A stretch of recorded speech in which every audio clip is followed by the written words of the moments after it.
Back to laddu kitchen. ನಾನು ನಿಮ್ಗೆ ಇವತ್ತು ರುಚಿಕರವಾದ ಸ್ಪೈಸಿ ಚಿಕನ್ ಪೆಪ್ಪರ್ ಡ್ರೈ ಮಾಡೋದು ಹೇಗೆ ಅಂತ ತೋರಿಸ್ಕೊಡ್ತಾ ಇದ್ದೀನಿ. ಬನ್ನಿ, ಅದಕ್ಕೆ ಬೇಕಾಗಿರುವ ಇಂಗ್ರೀಡಿಯೆಂಟ್ಸ್ ಏನು ಅಂತ ನೋಡೋಣ. ಈರುಳ್ಳಿ, ಕೊತ್ತಂಬರಿ, ಅಚ್ಕಾರದ ಪುಡಿ, ಜೀರಿಗೆ, ಶುಂಠಿ ಬೆಳ್ಳುಳ್ಳಿ ಪೇಸ್ಟ್, ನಿಂಬೆಹಣ್ಣು ರಸ, ಎಣ್ಣೆ, ಅರಿಶಿನ, ಧನಿಯಾ ಪುಡಿ, ಮೆಣಸು, ರುಚಿಗೆ ತಕ್ಕಷ್ಟು ಉಪ್ಪು. ನಾನೀಗ ಅರ್ಧ kg ಆಗೋಷ್ಟು ಚಿಕನ್ನ ತೊಗೊಂಡಿದ್ದೀನಿ. ಒಂದು ಬೌಲ್ಗೆ ನಾನು ಚಿಕನ್ನ ತೊಳೆದಿಟ್ಕೊಂಡಿದ್ದೀನಿ. ಈಗ ನಾನು 1.5 ಟೇಬಲ್ ಸ್ಪೂನ್ ಆಗೋಷ್ಟು ಅಚ್ಕಾರದ ಪುಡಿ, 1.5 ಟೇಬಲ್ ಸ್ಪೂನ್ ಆಗೋಷ್ಟು ಧನಿಯಾ ಪುಡಿ, 1/4 ಟೇಬಲ್ ಸ್ಪೂನ್ ಆಗೋಷ್ಟು ಅರಿಶಿನ ಮತ್ತು ರುಚಿಗೆ ತಕ್ಕಷ್ಟು ಉಪ್ಪು ಇಷ್ಟನ್ನು ಹಾಕಿ ನಾನು ಮ್ಯಾರಿನೇಟ್ ಮಾಡಿ ಇಟ್ಕೊತಾ ಇದ್ದೀನಿ. ಈಗ ಅದು ಸ್ವಲ್ಪ ಚಿಕನ್ ನೆನೆಯೋ ಗಂಟ ನಾನೊಂದು ಪ್ಯಾನ್ಗೆ 1 ಟೇಬಲ್ ಸ್ಪೂನ್ ಆಗೋಷ್ಟು ಮೆಣಸು, 1 ಟೇಬಲ್ ಸ್ಪೂನ್ ಆಗೋಷ್ಟು ಜೀರಿಗೆ ಇಷ್ಟು ಹಾಕಿ ಚೆನ್ನಾಗಿ ರೋಸ್ಟ್ ಮಾಡ್ಕೊತಾ ಇದ್ದೀನಿ. ಆ ರೋಸ್ಟ್ ಆದಮೇಲೆ ನಾನು ಒಂದು ಮಿಕ್ಸಿ ಜಾರಿಗೆ ನಾನು ಏನು ರೋಸ್ಟ್ ಮಾಡಿ ಇಟ್ಕೊಂಡಿದ್ನೋ ಮೆಣಸು ಜೀರಿಗೆ ಅದನ್ನು ಹಾಕಿ ಫೈನ್ ಪೌಡರ್ ಮಾಡಿ ಇಟ್ಕೊತಾ ಇದ್ದೀನಿ. ಪೌಡರ್ ರೆಡಿ ಆಗಿದೆ. ನಾನೊಂದು ಪ್ಯಾನ್ಗೆ 1-2-3 ಟೇಬಲ್ ಸ್ಪೂನ್ ಆಗೋಷ್ಟು ಎಣ್ಣೆ, 1-2 ಈರುಳ್ಳಿ ಉದ್ದಕ್ಕೆ ಕಟ್ ಮಾಡಿ ಇಟ್ಕೊಂಡಿದ್ದೀನಿ. ಅದು ಈರುಳ್ಳಿ ಸ್ವಲ್ಪ ಗೋಲ್ಡನ್ ಇಷ್ಟು ಬರೋ ಗಂಟ ಫ್ರೈ ಮಾಡ್ಕೊತಾ ಇದ್ದೀನಿ. ಅದು ಫ್ರೈ ಆದಮೇಲೆ ನಾನು 2 ಟೇಬಲ್ ಸ್ಪೂನ್ ಆಗೋಷ್ಟು ಶುಂಠಿ ಬೆಳ್ಳುಳ್ಳಿ ಪೇಸ್ಟ್ನ ಹಾಕಿ ಆ ಸ್ಮೆಲ್ ಹೋಗೋ ಗಂಟ ನಾನು ಫ್ರೈ ಮಾಡ್ಕೊತಾ ಇದ್ದೀನಿ. ಆ ಸ್ಮೆಲ್ ಹೋಗೋ ಗಂಟ ಫ್ರೈ ಮಾಡಿ ಹಾಕೊಂಡಾದ್ಮೇಲೆ ರುಚಿಗೆ ತಕ್ಕಷ್ಟು ಉಪ್ಪನ್ನ ಹಾಕ್ಕೊತಾ ಇದ್ದೀನಿ. ನಾವು ಮ್ಯಾರಿನೇಟ್ ಮಾಡಬೇಕಾದಾಗ್ಲೂ ಉಪ್ಪು ಹಾಕ್ಕೊಂಡಿದ್ವಿ, ನೀವು ಉಪ್ಪನ್ನ ನೋಡಿ ಹಾಕ್ಕೊಳ್ಳಿ.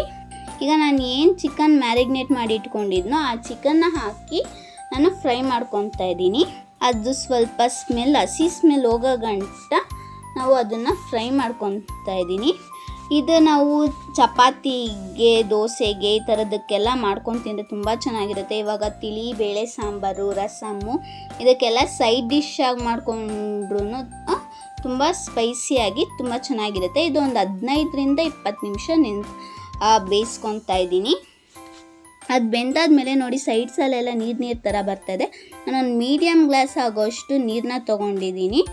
ಡ್ರೈ ಬೇಕು ಅಂತಂದರೆ ಒಂದು ಮೀಡಿಯಮ್ ಗ್ಲಾಸ್ ಆಗೋಷ್ಟು ನೀರು ಸಾಕು. ನಿಮಗೆ ಸ್ವಲ್ಪ ಗ್ರೇವಿ ಥರ ಬೇಕು ಅಂತಂದರೆ ಇನ್ನೂ ಸ್ವಲ್ಪ ನೀರು ಹಾಕ್ಕೊಬೋದು. ಇನ್ನು ಅರ್ಧ ಗ್ಲಾಸ್ ಆಗೋಷ್ಟು ನೀರನ್ನ ಸೇರಿಸ್ಕೊಳ್ಳಿ. ಈಗ ನೋಡಿ ಅದು ನೀರು ಇಂಬ್ರೋ ಗಂಟ ನಾನು ಅದು ಫ್ರೈ ಮಾಡ್ಕೊಂಡಿದ್ದೀನಿ. ಈಗ ಅದಾದಮೇಲೆ ನಾನು ಅಚ್ಕಾರದ ಪುಡಿನ ಹಾಕ್ಕೊತಾ ಇದ್ದೀನಿ. ಖಾರ ನಿಮ್ಗೆ ಎಷ್ಟು ಬೇಕೋ ಅಷ್ಟು ನೋಡಿ ಹಾಕ್ಕೊಳ್ಳಿ. ಈಗ ನಾನು ಏನು ಪೌಡರ್ ಮಾಡಿ ಇಟ್ಕೊಂಡಿದ್ನೋ ಮೆಣಸು ಜೀರಿಗೆ ಆ ಪೌಡರ್ನ ಹಾಕಿ ಒಂದು ರೌಂಡ್ ಮಿಕ್ಸ್ ಮಾಡ್ಕೊತಾ ಇದ್ದೀನಿ. ಆ ಪೌಡರ್ ಸ್ಮೆಲ್ಲೆಲ್ಲ ಹೋಗಬೇಕು ಮತ್ತು ಆ ಸೈಡಲ್ಲಿರೋ ನೀರೆಲ್ಲ ಇಂಬ್ರಬೇಕು. ಅದು ನೀರೆಲ್ಲ ಆದಮೇಲೆ ನಾನು ಕಟ್ ಮಾಡಿ ಇಟ್ಕೊಂಡಿರೋ ಅಂಥ ಕೊತ್ತಂಬರಿ ಸೊಪ್ಪನ್ನ ಹಾಕ್ಕೊತಾ ಇದ್ದೀನಿ. ಕೊತ್ತಂಬರಿ ಸೊಪ್ಪು ಜಾಸ್ತಿ ಆಗದಷ್ಟು ಆ ಕೊತ್ತಂಬರಿ ಫ್ಲೇವರ್ ತುಂಬ ಚೆನ್ನಾಗಿ ಇರುತ್ತೆ. ಈಗ ನಾನು ಅದು 2-3 ರೌಂಡ್ಸ್ ಮಿಕ್ಸ್ ಮಾಡಿ ಹಾಕ್ಕೊಂಡಾದ್ಮೇಲೆ ನಾನು ಅರ್ಧ ನಿಂಬೆಹಣ್ಣು ರಸನ ಹಾಕ್ಕೊತಾ ಇದ್ದೀನಿ. ನಿಂಬೆಹಣ್ಣು ರಸ ಯಾವಾಗ್ಲೂ ಅಷ್ಟೇ, ನಾನ್ ವೆಜ್ಜಿಗೆ ನಿಂಬೆಹಣ್ಣು ಹಾಕಿದ್ರೆ, ನಿಂಬೆಹಣ್ಣು ರಸ ಹಾಕಿದ್ರೆ ತುಂಬಾ ಟೇಸ್ಟ್ ಕೊಡುತ್ತೆ. ನೀವು ಒಂದ್ಸಲ ಟ್ರೈ ಮಾಡಿ ಕಮೆಂಟ್ ಮಾಡೋದು ಮಾತ್ರ ಮರಿಬೇಡಿ.